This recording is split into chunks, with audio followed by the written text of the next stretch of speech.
Dans cette activité d'initiation à App Inventor, vous allez apprendre à gérer les notions de base de la programmation App Inventor sur smartphone Android. Donc notamment, vous voyez, le programme que vous aurez à faire, c'est ce tout petit bloc qui est là, donc programmation par langage de type Scratch. Donc vous allez programmer une petite application que j'ai installée ici sur mon smartphone, que j'ai nommée TapTonProf, ou tout simplement il y a une image de prof, c'est ma tête en l'occurrence, qui apparaît sur l'écran.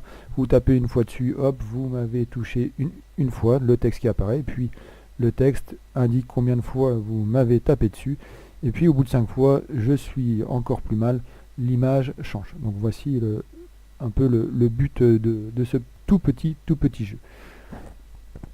Pour pouvoir programmer notre application Android, donc nous allons utiliser le site en ligne MIT AI2 App Inventor. Donc je vais dans Google, il me propose le site, donc je clique dessus.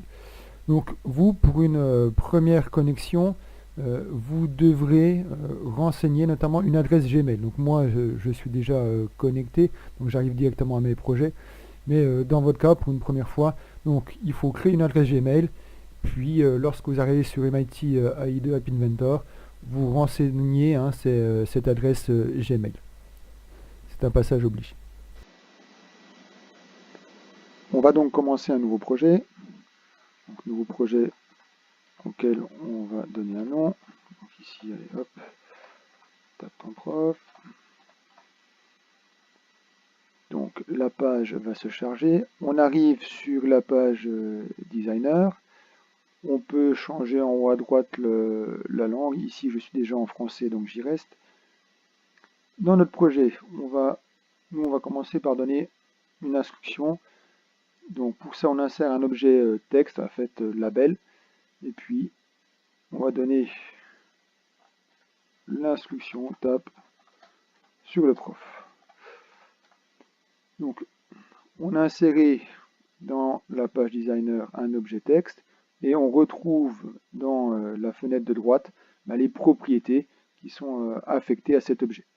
Donc, notamment, on va prendre l'objet texte, on voit qu'on peut modifier la taille de police, qu'on peut mettre le texte en gras, qu'on peut changer la couleur de fond, etc., etc.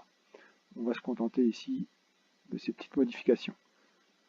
Ensuite, on voudrait une image avec une tête de prof et sur laquelle on va taper, c'est-à-dire cliquer.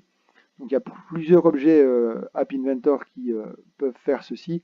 L'objet le plus simple étant tout simplement de mettre un bouton, dans notre cas là, puisque le bouton ne va pas bouger. Et puis, ce bouton, on va lui donner une image plutôt qu'un fond gris. Donc, pour donner une image, il faut charger un fichier. Donc on va charger un fichier en parcourant les dossiers jusqu'à tomber sur la bonne image de type PNG. Donc ici, on va charger le fichier prof OK. Hop, l'image est chargée, il apparaît sur le fond de mon bouton. Ah, par contre, on a laissé le texte par défaut. On va le supprimer. Hop, voici c'est fait. Dans la suite de l'application, on aura besoin de faire changer cette image de fond. Donc pour ça, il faudra déjà précharger les fichiers images correspondants. Donc je vais charger tout de suite les autres fichiers images dont j'aurai besoin plus tard. Donc, on en a au total de 3. Je les charge. Et ensuite, je remets l'image que je veux initialement à l'ouverture de l'application. On va rajouter encore un autre objet texte, mais cette fois-ci, cet objet texte, on le modifiera.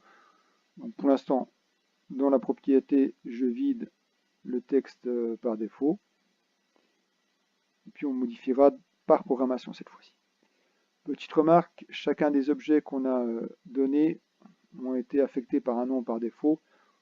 C'est toujours mieux de donner, comme pour les variables, de donner un nom qui soit plus parlant. Donc ici, par exemple, le bouton, je ne vais pas l'appeler bouton, mais je vais l'appeler tête prof. Et puis idem, je peux changer les noms de mes objets labels en leur donnant, par exemple, résultat pour le label 2, et puis pour le label 1, je vais nommer instruction. Donc voilà, nous avons paramétré notre page designer. Maintenant, il ne nous reste plus qu'à aller programmer le comportement de ces objets-là.